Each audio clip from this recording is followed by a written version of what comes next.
Welcome you all to study IQ. मैं हूं प्रशांत Dhawan. Now 16 साल के लंबे इंतजार के बाद इंडिया को फाइनली जस्टिस मिलेगा। पाकिस्तान ओरिजिन का अमेरिकन नागरिक तहव्वुर राणा, जिसने डेविड कोलमैन हेडली के साथ मिलकर प्लानिंग करी थी 26/11 आतंकवादी हमले की, यूएस कोर्ट ने यह कह दिया है कि इसे इंडिया भेजा जा सकता है एक्स्ट्राडिशन ट्रीटी के अंडर।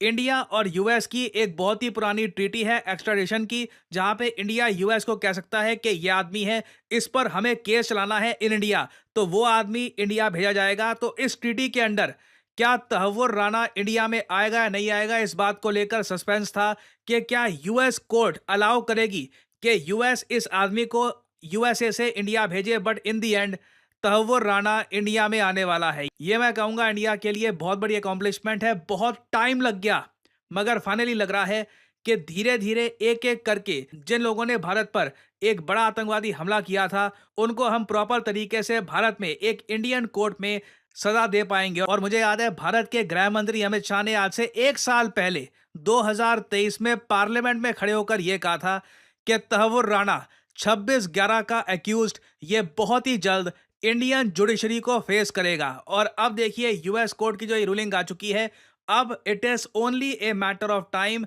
ये बहुत ही जल्द आपको इंडिया में दिखेगा। नाउ एक बार मैं आपको ले जाना चाहता हूं 26/11 में कि 26/11 में हुआ क्या था और कौन कौन से लोग जिम्मेदार हैं इंडिया पे इस बड़े आतंकवादी हमले के लिए, और अब तक कितने लोगों को हम पकड़ चुके हैं। नाउ 26 नवंबर 2008 ये वो तारीख थी जब पाकिस्तान से 10 आतंकवादी निकलते हैं, पाकिस्तान के कराची से ऑन अ स्पीड बोट से निकलते हैं और इंडिया पहुंच जाते हैं। हमारी कोस्ट गार्ड को चकमा देकर ये भारत की धरती पे पहुंच जाते हैं। और अब ये लोग मुंबई में कई जगह आतंकवादी हमले करने वाले हैं। ये आतंकवादी बढ़ जाते हैं। 2 आतंकवादी जाते हैं ट्राइडेंट होटल में, 2 जाते हैं ताज होटल में, 4 जाते हैं नरीमन हाउस में।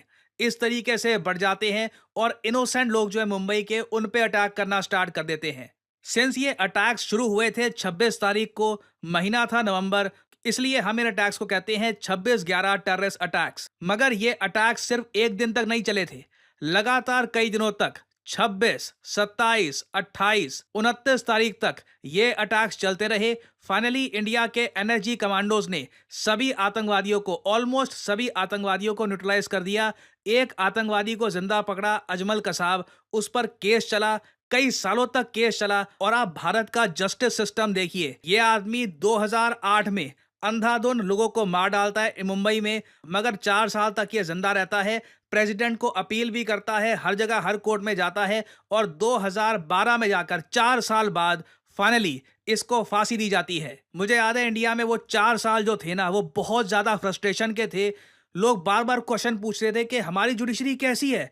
एक आदमी खुलेआम ओपनली आकर हमारे लोगों को मारता है पाकिस्तान से, और 4 साल लग जाते हैं उसको सजा देने में। नाउ अजमल कसाब को तो हमने मार डाला, मगर जो मास्टरमाइंड थे इस अटैक के, जिन लोगों ने प्लान किया था ये सारा अटैक, वो आज भी जस्टिस से बहुत ज़रा दूर है।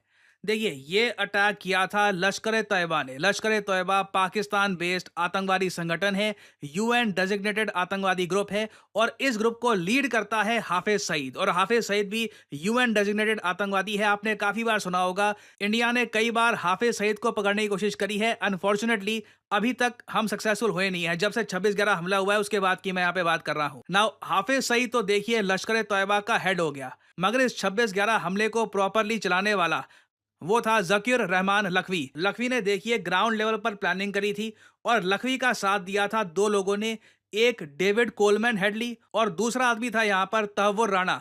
तहव्वुर राणा पे आरोप ये लगता है कि इसने डेविड कोलमैन हेडली के साथ मिलकर प्लानिंग करी थी और आतंकवादियों को एक प्रॉपर ब्लूप्रिंट दिया था कि कैसे तुम इंडिया में एंट्री करोगे, कहां पे अटैक करोगे, और किस तरीके से इंडिया में लोग मारोगे। और सबसे इंटरेस्टिंग बात यहां पर यह देखिए कि तहव्वुर राणा ये चाइल्डहुड फ्रेंड था डेविड कोलमैन हेडली का। अब आप में से कई लोग एक सवाल ये पूछ सकते हैं, डेविड कोलमैन हेडली ये तो एक बहुत ज्यादा अमेरिकन नाम लग रहा है, और दिखने में भी ये आदमी काफी अमेरिकन सा लग रहा है, तो ये कहां से इन्वॉल्व हो गया इस सब में? इसको इंडिया से क्या नफरत थी कि इसने 26/11 आतंकवादी हमला ये सब प्लान किया था? देखो बहुत ही अजीब बात है। इसका एक्चुअल नाम है दाऊद सैयद गिलानी। इस आदमी के पिता पाकिस्तान से थे, इसकी जो मदर थी ये अमेरिकन थी, और ये बहुत ही ज्यादा एक रेडिकलाइज्ड आदमी था। इसने डेनमार्क का एक न्यूज आउटलेट है उस पर अटैक प्लान किया था। 26/11 हमला भी इसने ही मास्टरमाइंड किया है। और इंडिया एक्चुअली यूएस को यह भी कह रहा है कि दाऊद सैयद गिलानी को भी आप इंडिया भेजो। हालांकि डेविड कोलमैन हेडली को इंडिया भेजने से यूएस थोड़ा सा अभी झिझक रहा है for the time being. Hopefully in the future David Headley को भी हम इंडिया लेकर आएंगे। बट ये देखिए, राणा और डेविड कोलमैन हेडली दोनों चाइल्डहुड फ्रेंड्स थे और दोनों लश्कर तैयबा से कांटेक्ट में थे। और तैमूर राणा का देखिए एक इमिग्रेशन लॉ सेंटर था शिकागो में, जिसका एक सैटेलाइट ऑफिस मुंबई में भी था। और ये सारे इंफ्रास्ट्रक्चर को ये यूज करता था आतंकवादियों की हेल्प करने में। कई आतंकवादी हमले जो हुए थे 2006 से लेकर 2008 के बीच में, उसमें तैमूर राणा ने आतंकवादियों की हेल्प करी है। और अगर आप जानना चाहते हैं कि तैमूर राणा इतना रेडिकलाइज कैसे हो गया, देखिए इस आदमी ने literally as a military doctor serve कर रखा है पाकिस्तान आर्मी में।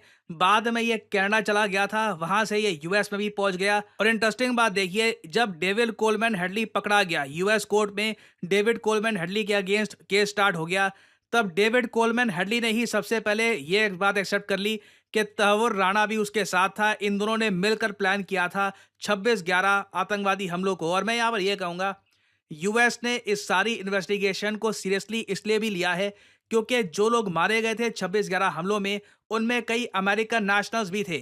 आप अगर कैजुअलिटीज देखो 26/11 हमलों की, तो टोटल 166 लोग मारे गए थे, 293 लोग इंजर हुए थे। जो 166 लोग इंजर हुए थे उसमें से 141 इंडियन थे, 6 अमेरिकन थे, 4 इजरायली, बाद में German, Australian, Canadian, various countries के कई फॉरेनर्स मारे गए थे इस अटैक में। तो देखिए, अच्छी बात है कि एक लंबे समय के इंतजार के बाद तैमूर राणा तो इवेंचुअली इंडिया में आएगा।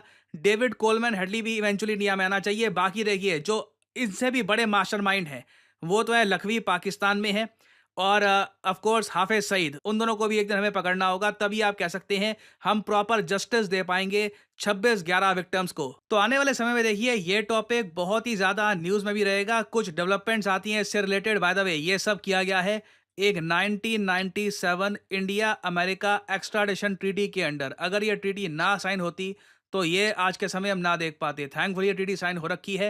एंड